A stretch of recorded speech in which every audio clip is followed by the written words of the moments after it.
It's here for LowKick, mate. Today, I'm delighted to be joined by Patrick Post, who has been working on the site for a couple of months now, doing great work. And what we're going to do, we're going to get stuck into this UFC 269 card. Absolutely stacked, topped by a lightweight title fight between Charles Oliveira and Dustin Poirier. First off, how's it going, Patrick? Yeah, I'm very well. I'm looking forward to the fights at the weekend. I think it's probably one of the best cards we've had this year. Like you say, very stacked with two great lightweights at the top, and even the prelims and the early prelims contain some excellent fighters. So yeah, looking forward to it. Yeah, as you said, one of the best cards of the year, and we've had many big cards this year. You know, it's COVID hasn't slowed UFC down at all, and they've been churning out shows pretty much every week.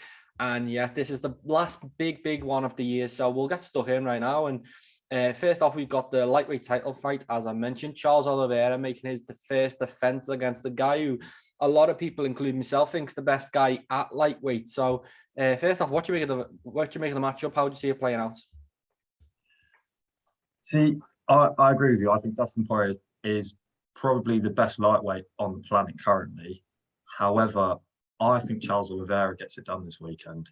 I just think there's more routes for him to go down in terms of Charles' striking's improved drastically since he's been in the UFC. We saw that against Michael Chandler. He was very good. He was able to knock Chandler out. I think if he can work with that to his favour and force Dustin to come in and play his game, maybe, you know, if he could get the better of Dustin's striking and force him to shoot for a takedown, then you're in Charles's world. You know, submissions are his thing. I just think he has more avenues to get the job done. Yeah, and I also think that win over Chandler has aged very well. Although Chandler suffered a loss last time out, there's clearly nothing wrong with his chin. You know, he stood up to Gaethje, who, you know, Gaethje's probably the hardest puncher at 155. So I think that looks even better now. You add into the fact that Charles Oliveira, I think he's still 30. He is 32 years now. So hitting his prime, he seems to be coming into his peak. And I feel like, although I do rate Poirier and I do see him winning, I think a lot of people are writing Oliveira off, and it's kind of making me sway back that way because he does have crisp striking. He is a submission threat. He is tough, and despite what people say, there is no quitting him. You know, this is a totally different Oliveira. So all the people in the past who think they've got, you know, a big win over the champ, but, you know, it looks good on paper, but it's a totally different fighter. So, yeah, I'm definitely not writing Oliveira off. I can see him winning this fight. I do think it's a 50-50 fight, and I expect Poirier will be a bigger favourite with the bookmakers. But for me, it's a 50-50. I just lean Poirier. I just feel like it's all gathering momentum for him to go and achieve this. And for me, it all depends on how much of them wins over Conor McGregor worth. Obviously, the second one's not worth much because of the injury, but the first one, how good is McGregor at this point? Has Dustin been wasting his time on someone who's not elite level as of late? And will that factor into the performance? But it's a brilliant main event. I do edge Dustin, but I think it's such a close fight, such a great matchup. No, I agree with that. I think Charles wins. I would like to see Dustin win, if I'm honest, if I gave my pick, just because of everything he's been through. You know, when you look at his resume, he has fought the top contenders in lightweight and he's beat them, albeit Khabib, you know, before he retired. Dustin has beat the names there is to beat in that division. If he can keep his pressure on, you know, he definitely has a chance. These are both excellent fighters that we've got this weekend. But as you say, everyone seems to be going against Charles, and for some reason, I'm the same as you. It just gives me a little bit more of a feeling that he could get it done. Yeah, and another thing I'd like to pick on is Charles Oliveira's record. He's on a brilliant win streak, but he didn't really, you know, start facing the top competition until a few fights ago. And Kevin Lee, you know, he's hit or miss. He's never really reached the levels you think he would reach, and that's shown by the UFC releasing him now. Tony Ferguson, after that Gaethje loss, it does damn, like, it's not as good of a win as it would have been if he got it when Gaethje got it. Michael Chandler is a legit win, but before that it was, you know, the Clay Guidas, the Jim Millers, Nick Lentz, Jared Gordon, you know, good fighters, but, you know, not really the type of fighters to prepare you for, you know, elite level. So I do think this is definitely the toughest fight of his run. Whereas I think Dustin may have been in tougher fights. I think Gaethje and Eddie Alvarez are really, you know, when he fought them, they were still at the top of the power. So interesting to see how Oliveira gets on with that jumping level, because whatever happens, Dustin Poirier is going to bring it. He's not going to fall easy. So he'll have to be in there for, potentially 25 minutes with someone who's got the tank, who's been in there, been in the wars. And it's been noted this week that Oliveira hasn't been 5 rounds yet. So very interesting. As I said, lean Dustin, but really 50-50 fight. And I'd obviously love Oliveira to win too. He seems like a lovely guy, but yeah, brilliant main event we've got there.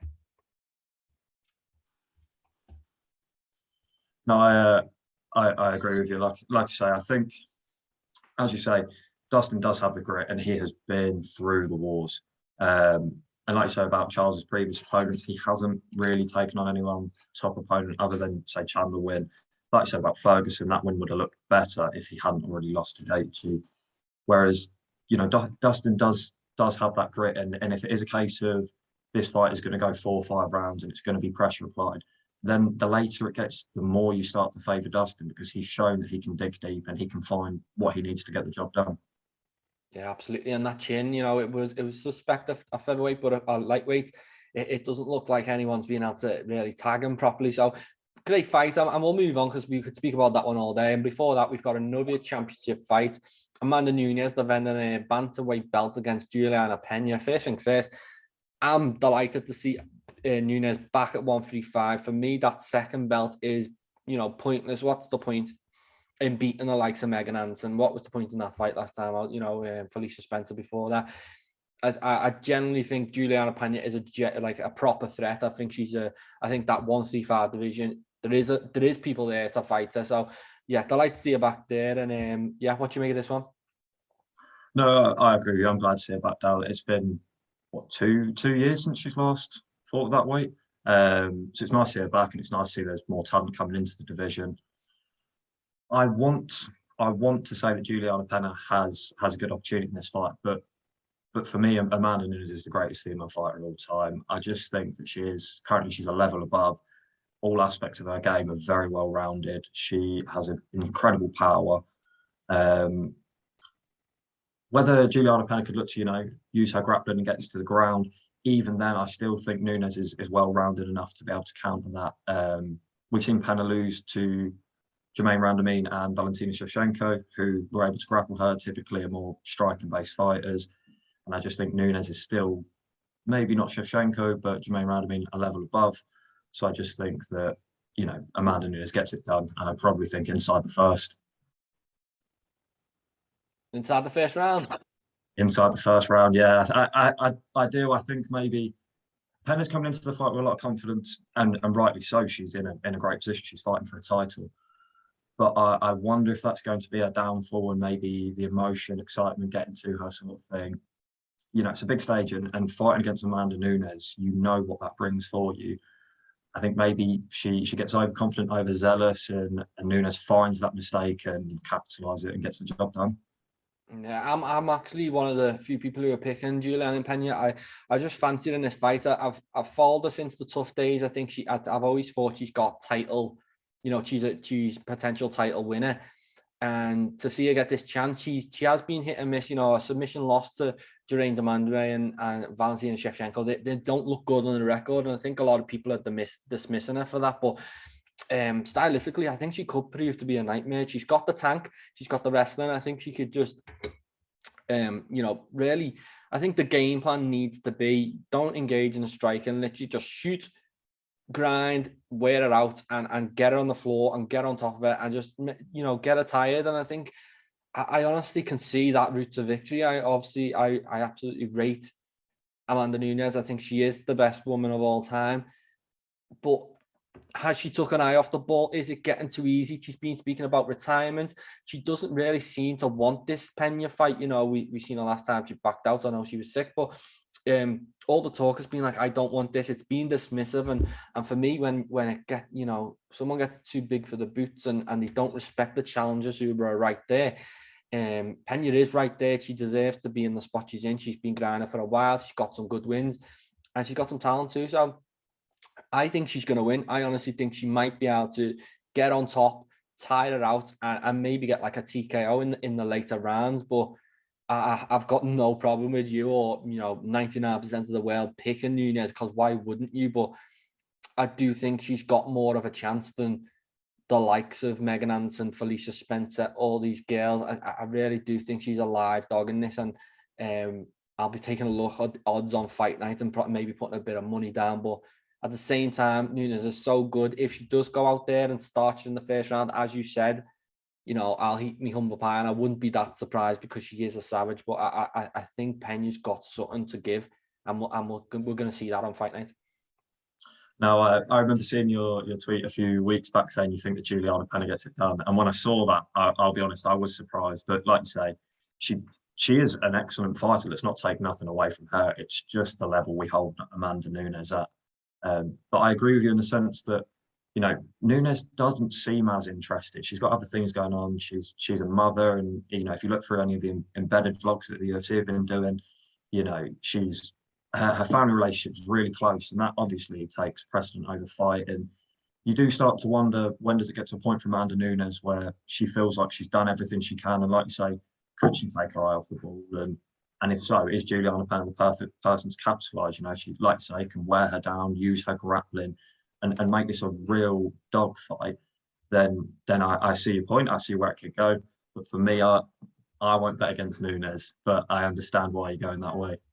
Yeah, and it's also that, I'm getting the Rousey home vibes where, Rousey's on such a good streak, Nunes is on such a good streak that they just get a bit too comfortable, a bit overconfident. And then the fact that Holly Holm or Julianna Pena comes in and says, I'm going to beat you, they actually get offended by it. That she's like, I've seen a story today as Nunes was saying she's a clown, she's delusional. And it's definitely not delusional. Julianna Pena's, done all the hard yards and she's earned this position. So to dismiss challenges like that, it's a worrying thing. So I hope she's been training properly, and I hope we got a good fight.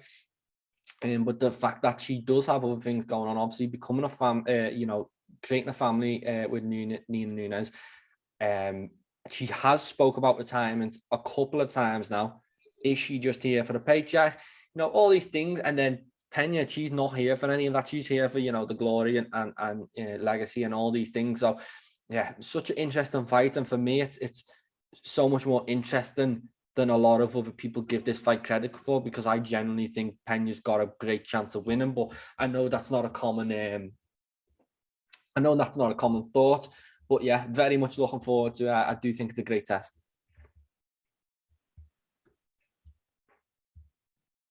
No, me and you both. And like I say, you'll be a very happy man come fight night if you do take a little dance with the bookies and manage to pull yourself off a nice win if Julianna Pena can get it done. I know. Well, I love an underdog anyway, so this is probably me betting head speaking. I love it. I love anyone who's an underdog. So maybe that's taken over a bit. But we'll go back down the card, and we've got Jeff Neal against Santiago Ponzinibbio. Two guys who, were storming through this welterweight division, and then all of a sudden it comes to a stop for various reasons. They both have long layoffs, and they've come back, and neither guy has looked back to the best. What do you make of this one? I agree with you. I think this is a really good fight. Obviously, you've got Santiago Ponzinibbio coming off his knockout loss to Li Jingliang. You've got Jeff Neal coming off back-to-back losses. It's a good fight. I slightly favour Ponzinibbio. I think his experience is going to help him. Although that being said, Jeff Neal is a physical welterweight. He's a big welterweight, and he's a very strong welterweight.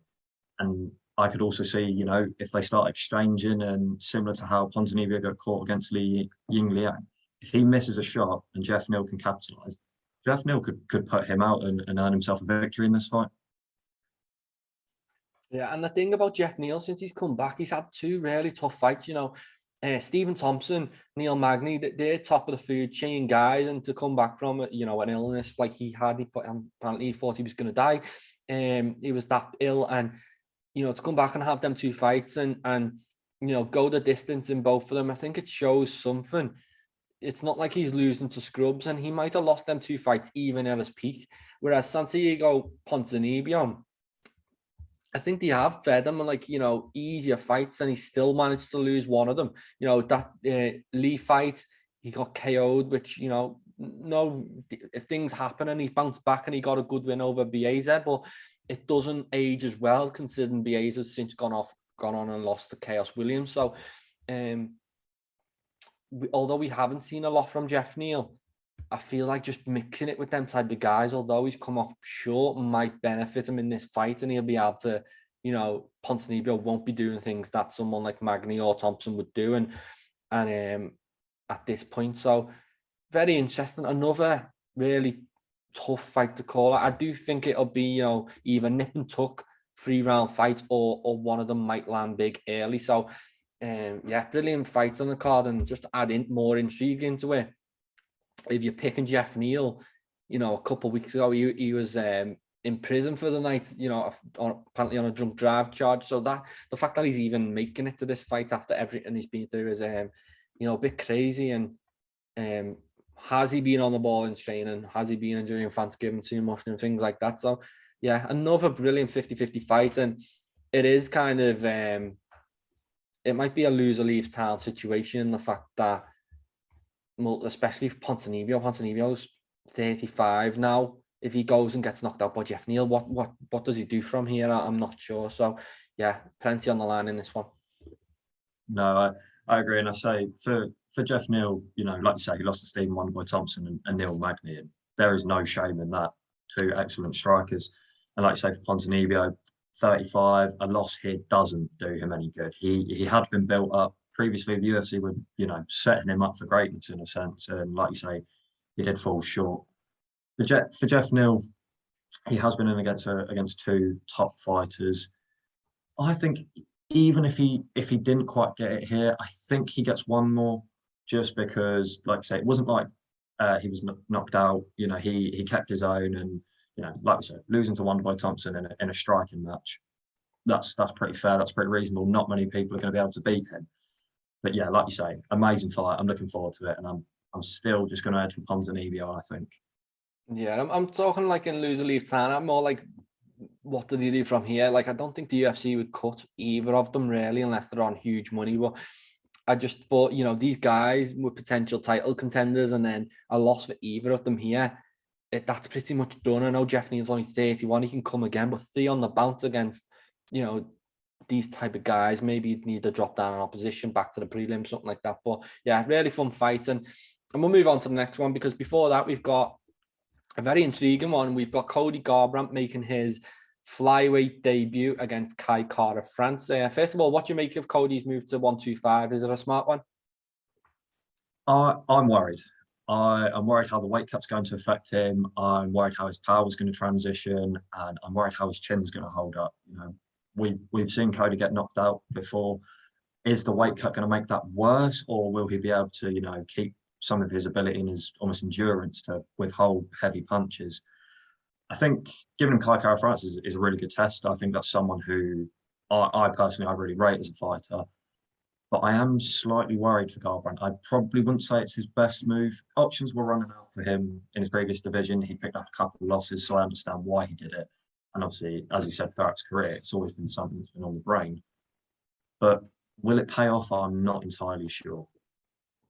I think it's a move he just had to make, because, you know, as you said, he was running out of options at bantamweight. You know, that loss to Rob Font, who we've seen over the weekend, lost to Jose Aldo, who, in my opinion, is not really top caliber anymore. You know, we've seen how he dealt with it. He got handled by Yan and things like that. So I think Cody at this point was, you know, several levels off the top of the bantamweight division, and there weren't really a route back to that title for him. Whereas 125, I think you know, a win here, he's got the name value to go and challenge for the belt. I think this is all he needs, one win, and to look impressive. And when we talk about his chin and things like that, he hasn't been good at bantamweight. Would it get worse at flyweight? I'm not sure. And Kai Kara-France, although he is one of the bigger punchers, I'd say, at 125, you know, he still is a 125, so it's not like he's knocking guys out left, right, and center. I think he got one in his last fight, and then before that, I think his last KO was 2017, so it's not like he's prolific. Yeah, I've seen the pictures of Cody. Obviously, you know, he does look like he's struggling to make that weight, but if he can make it, and he can make it well, and perform well, I think it's the right move. I just don't see many options for him at that bantamweight. And if he wins, he's got the name value. They'll shoot him straight to the title. They were going to do it before without even fighting. So yeah, I think it's a good move. Who do you see coming out winner of that fight? I'm curious, Cody or Kai Kara France? I do think it's a good matchup for Cody in terms of it's not one of the, like, again, I think it's similar to the Jeff Neal Santiago fight where the kind of just Kai Kara, he tends to lose one, win one, and he's struggling to get over that hump. And this would be the one for him to, go and really make a statement, get a huge win, and knock out Cody Garbrandt. That would be huge for him. But I think it is set up nicely for Cody if he can just pick his shots. And the problem is we've seen Cody at his best, and at his best, he's one of the best bantamweights you'll ever see. What he did to Dominick Cruz was, insane. So the drop off since then has been worrying, and it's just kind of get that back. And yeah, I'm going to go with Cody. I think this is a good move for him. I really do. And I think Kai Kara France is a favourable matchup. I think he can weather any storm and really outpoint him over the 3 rounds.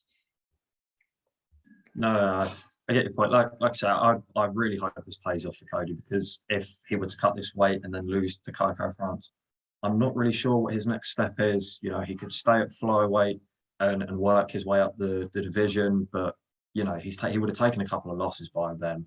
Is he still going to be as motivated? Is he still going to be as hungry? I guess we'll have to wait and find out Saturday night. Yeah, this is such a huge fight for Cody. I think he has to win this. This is must win. I think Kai Kara France will come again. If he loses this one, will Cody? But what does he do? I honestly don't know with the loss here. It's one of the more intriguing fights of the night, just because there is so much on the line. I feel like literally Cody wins this, he will get a title shot. If he doesn't win this, I honestly don't know what his future is in the UFC or in MMA. It might be a case of he's one of them guys who goes over and takes his chances in boxing and does one of them trill cards and get paid a bunch of money. But I think after this one, if he lost, I think title shot would be out the window. So huge stuff on the line in that fight. And before that, we've got obviously the Sean O'Malley Sugar Show, and he's in there with Julianna Pena, ranked opponents. What do you make of this one? Is this the right step at the right time, or would you prefer to see Sean O'Malley, jumping towards that top 10? No, I like this fight for Sean O'Malley. I actually liked what he said when he came out and said he gets paid, X amount for fighting unranked fighters as he does ranked fighters. So to gain the experience in the UFC, I think it's an excellent move. And I think people are looking past Paiva. He's only 26 himself. He's 21-3. He's a very, very talented fighter. That being said, Sean O'Malley is the man. He is the man the UFC wants to push on. We've seen his ability. He's got exceptional striking. He's very tall, very long for the division. I think he gets the best of Paiva here, and I think this fight is almost set up for him to get a spectacular win and then push on up the rankings and take on a greater name. Yeah, I think this is a very favourable fight. For me, Paiva is coming up from flyweight, isn't he? I think he's switched between the two, but he had a little run of flyweight, came back up and beat Kyler Phillips. But I remember that fight clear as day, and he didn't win that fight. The first round was one of the most blatant 10-8 you'll ever see. I think Kyler Phillips beat the brakes off him, if I'm getting it right. And then he may have snatched the last 2 rounds. I'll draw the best, but I remember thinking I didn't think he actually won the fight. So for him to be ranked and be in the position here, and I am surprised at that. And then obviously that is nice for Sean. I think it's a fight with a bit more credit than it probably deserves. For me, this is just another one of the type of opponents he's been facing before, but for some reason he's got a number by his name. So yeah, I expect Sean O'Malley to go out there, look flawless, probably get a first round KO win, a performance bonus, and all that stuff, and maybe steal the show. I'm very intrigued. I want to see him going up towards the upper echelons now. I don't get why they can't just. I know it's a money thing, and I honestly don't blame him for that. But just start negotiating with the UFC earlier for your contract. You're on pay-per-views, you've got value. Just go and negotiate with them for a better contract and start fighting the real guys. So, yeah, good. Always good to see him. I think he, it's been mentioned through the week that O'Malley unranked guy. He's on the pay-per-view card. We've got Dominick Cruz, a former champion, on the undercard, as well as Pedro Munhoz and them guys. But I think he does deserve the spot. He brings a lot of eyes, a lot of attention, and he's got all the talent. It's just time to push him. I think after this fight, hopefully, we see that. No, I agree with you. Like you say, with Dominick Cruz and Pedro Munhoz below him on the prelims, it's a case of the UFC know O'Malley is the star, and they want to market him and they want to push him forward, and you can only respect that decision. It's a smart thing to do. What I want to know is if, like you say, you're confident in O'Malley getting the first round KO, who would you like to see him face if he can do that? The thing is that there's so many fights, even outside the top 15 for O'Malley, of genuine talent. We're obviously from the UK. Nathaniel Wood would be a great fight. Jack Shaw would be a great fight.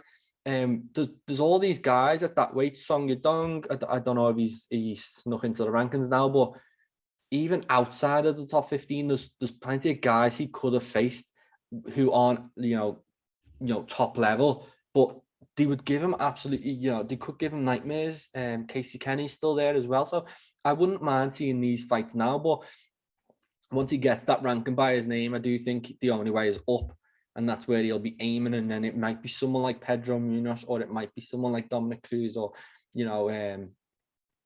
maybe the loser of that fight would make more sense. It depends how quickly he wants to go, because I think if he wants to go quickly, the UFC will give him the fights he wants. It seems to be a financial thing, which isn't great, but Adrian Yanez is there as well. I think that's being talked about. So Davy Grant's just lost to him, but I think that'd be a good fight as well. So there's so much for him to do, and for me, this is something of an underwhelming matchup. I think the only thing that makes it interesting is the fact that the opponent's got a number by his name, or had a number by his name. I don't know if they took it now, but that's it really. No, I agree with you. And you hit the nail on the head. I want to see, if Sean gets it done, I would love to see Sean O'Malley, Adrian Yanez. I think seeing what Yanez has been able to do recently, his fight with David Grant. Well, David Grant did very well in that fight. So again, Sean O'Malley, David Grant is another excellent option. I think just a bit of back and forth on Twitter between the two, and the more I thought about the matchup, the more I thought two excellent strikers. At some point, maybe even let Yanez push on, because he looks like he has the potential to do really well in the UFC. And obviously we know O'Malley and what we expect from him. But Sean O'Malley, Adrian Yanez, sign me up. Yeah, it's not even the fact that he's not facing, the top 15 guys. It's the fact he's just avoided a bunch of other guys who are in there and really good, and they're just in the top 20 or top 30. There's so many people, and it could just make for a more intriguing build-up as well. Someone like Yanez is going to go and talk a bit of smack and has a fan base and things like that. I do think it's worthwhile to get them type of fights in, but I think once he gets this win, and if he does move into the rankings, that might shut out a lot of guys who aren't ranked. So always interesting. I do expect him to look spectacular. I am a Sugar fan. I think he's brilliant. I just want to see progression. But as he's only 27, there's plenty of time for that. Maybe we're just being impatient. But we'll move on to the undercard, because we could, it's such a stacked main card. But below that, we've got another, I'm trying to count them, about 10 fights, maybe 11 fights stacked. And the featured prelim is an absolute banger. You got Josh Emmett returning from a long layoff. He faces Dan Ige.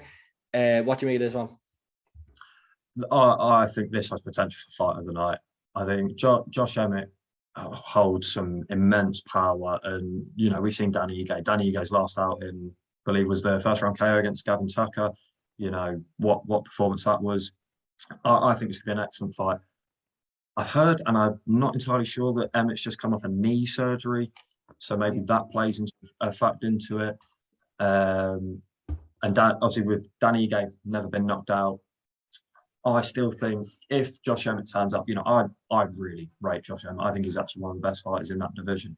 And I think if he turns up, and he's well and he's ready to go, I think he could land that shot and stop Dan Ige.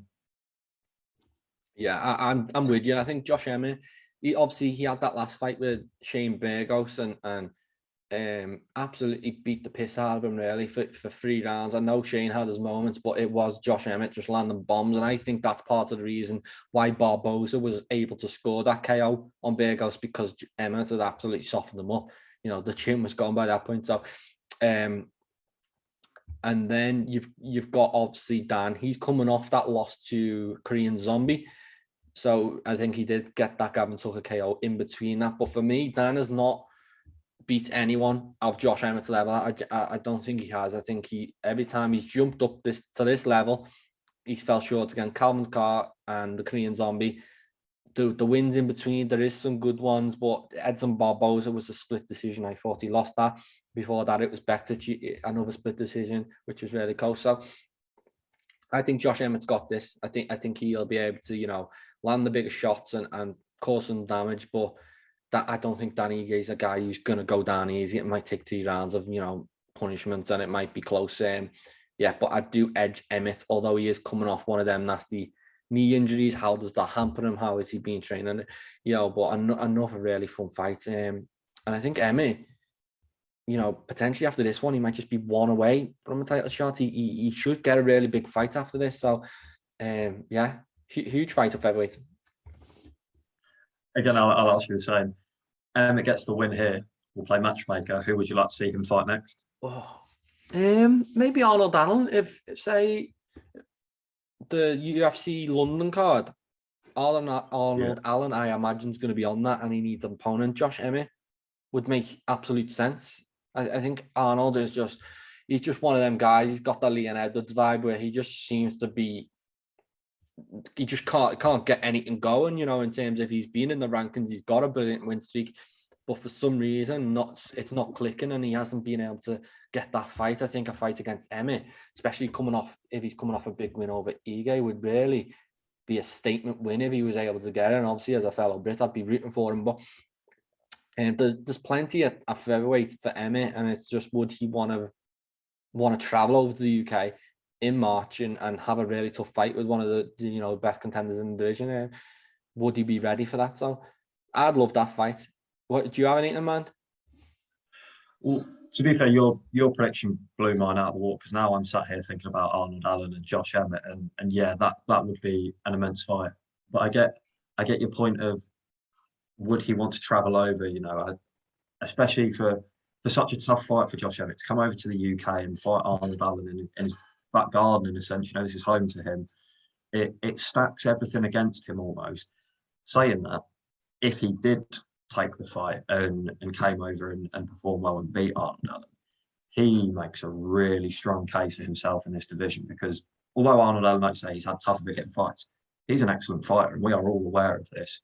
If he could beat Allen, you know, maybe he pushes on maybe one more top 5, someone in the top 5, win there, he's going to be knocking on the door asking for a title shot.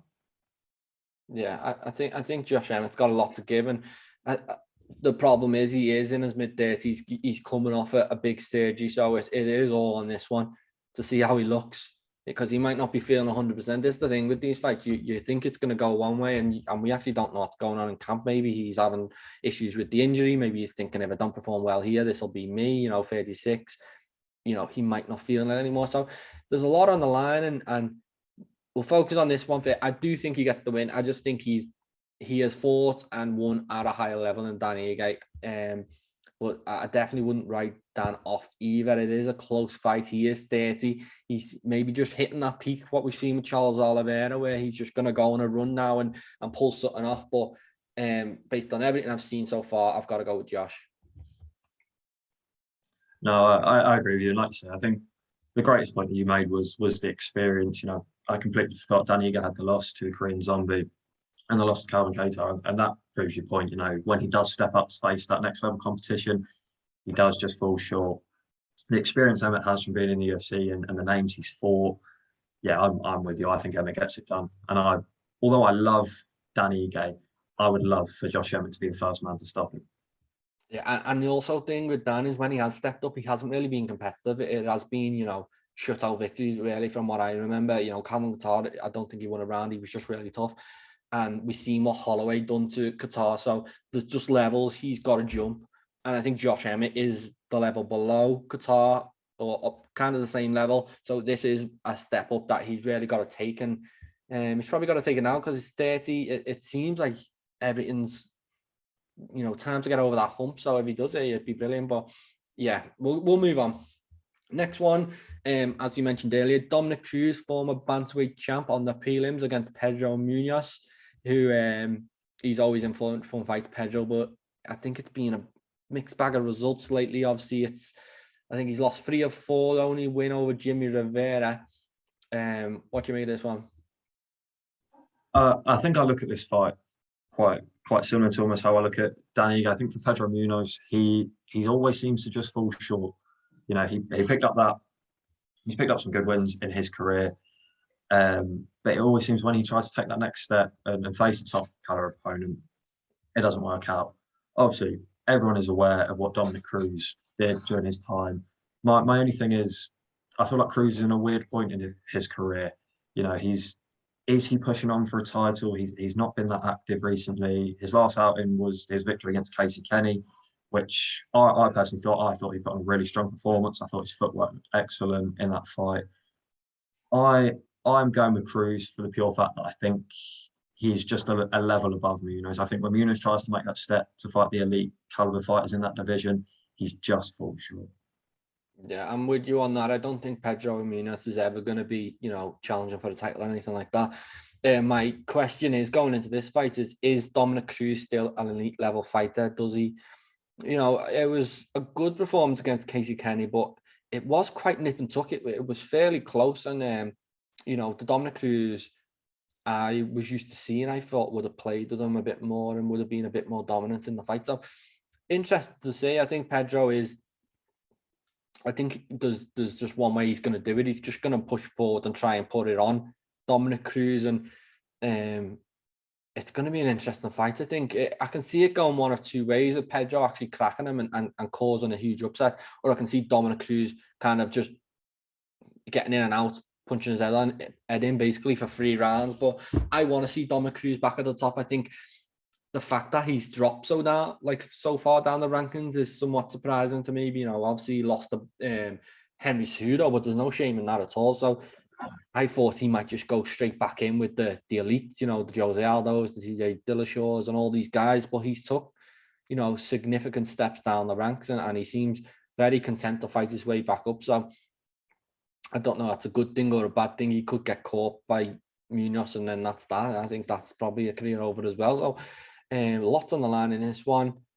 I do think Dominick Cruz is just a cut above though, and I don't know if that's going off past things, but I just fancy in this one. I can't pick against them.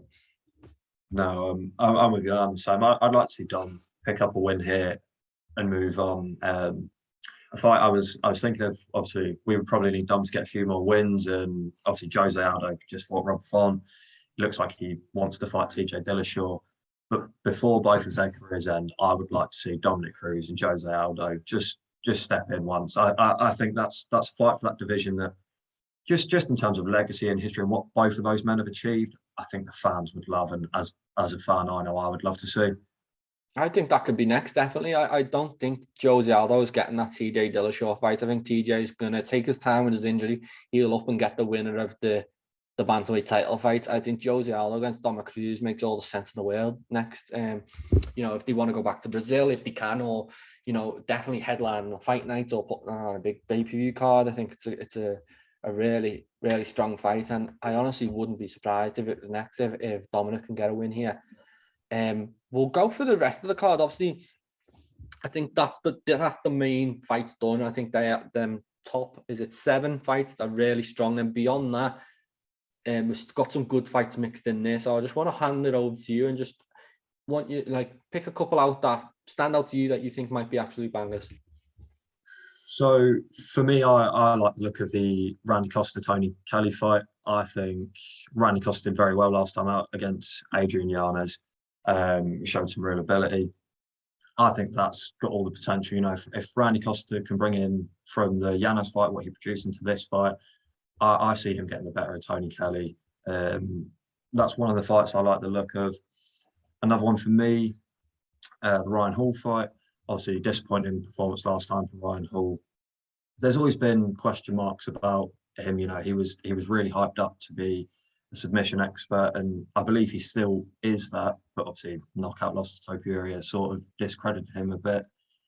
I think the Ryan Hall, I don't want to get his name, Derek Minor fight. Obviously, he's coming in with 22 submission wins himself and 8 submission losses. My thinking is there that if this fight goes to the ground, it seems more likely that Hall is not going to get put in a position to be submitted himself and rather look to submit his opponent. Then one of the other fights I like the look of was Jordan Wright versus Silva. Everyone is on Silva here, and if you look at the matchmakers and stuff, they all say they think Silva's going to win. He's got 18 of 21 wins by knockout, so you know what he's going to try and do. But I'm actually going to back the underdog here, and I'm going to say that Jordan Wright gets the upset. You know, he's 100% finish rate, and 7 of them, including submissions. Silva has been submitted, I believe it's 5 times in his career. I'm not sure how frequent they've been, but I think if Jordan Wright, you know, he clearly has the submission ability, and I think if he can get the fight to the ground and get Silva in a position, then I absolutely believe he could cause an upset. Yeah, Jordan Wright's one of them weird guys here. I do like him. I just thought there's something missing, I think, in his game. Like, I also don't like the fact that they kept talking about him as undefeated fighter when he lost to Anthony Hernandez on Contender Series, even though it got overturned because of marijuana. But he literally went in and got starched, you know, really quickly. So I don't think that can be discounted. And then also the Buckley loss, it was always seemed like he was definitely going to get KO'd throughout that fight. So interested to see him. He is an interesting guy. It seems like kill or be killed type style for him. Bruno Silva is quite hyped. I'm with you on the Ryan Hall fight. I think the best of the rest, that is the fight I'm looking forward to, just because Derek Minna has been pretty relentless with the submission game, and Ryan Hall, obviously that's what he does. So do we see a stand-up fight? And if there is a stand-up fight, I think Ryan Hall does have the advantage. He's been training with Wonderboy. We've seen him put on like a bit of a karate show once. It was against Elkins. Yeah, I think it was against Elkins. But Ryan Hall's one of them guys. It could be the dullest fight ever. It could be, you know, spectacular. And then besides what you've mentioned, I think it's worth keeping an eye on Miranda Maverick, who for me is one of the most exciting youngsters coming up, you know, man or woman right now. I think last time out she was pretty unlucky to lose to Macy Barber. Before that, she's picked up wins over Gillian Robinson, who's on this card, Pale Gonzalez as well. So I really like her. And who else have we got? Obviously, Andre Munez, who last time out, he snapped his arm, Jacare's arm. Yeah. So, yeah, huge win for him. And he's in a tough fight against Eric Anders, who is coming off that win over Darren Stewart, I think. So much to talk about, so much to watch, and it's an absolutely stacked card. And obviously, we've got Tai Tuivasa in there as well, who I think everyone was delighted when he knocked out Greg Hardy last time out. So, you know, such a great card to, you know, to top the year off. I know we've got one more after this, but yeah, brilliant card, and it's been great breaking it down with you. So that's pretty much everything from me. Is there anything you want to add, Patrick, before we go? Do you know what I'm going to give one final prediction, because you just mentioned him and how I forgot. Obviously, you're right. Everyone was very happy seeing Tai Tuivasa knock out Greg Hardy. I think he does the same against Augustus Sakai. I think I'm not going to go first round. I think maybe Sakai keeps his distance, but I think Tai Tuivasa again keeps his hot streak going and gets another win this weekend. Yeah, and I think last time out, I was pretty surprised to see Rosenstruck take him out so quickly. So Tai Tuivasa is a step down from that. I'm not sure how that one's going to go. I think it'll be like a lot of these heavyweight fights, below the top guys, it's really nip and tuck. They're all just as good as each other, and we're seeing that. So another interesting fight, and obviously you want to see Tai win just so he starts doing shoeies with the crowd and getting on the mic. So yeah, super fun fight, super fun card. Thanks for joining me, Patrick, and anyone watching at home. Make sure to subscribe to the LowKick MMA YouTube channel for all the latest news, event previews, and interviews with some of the biggest stars in MMA.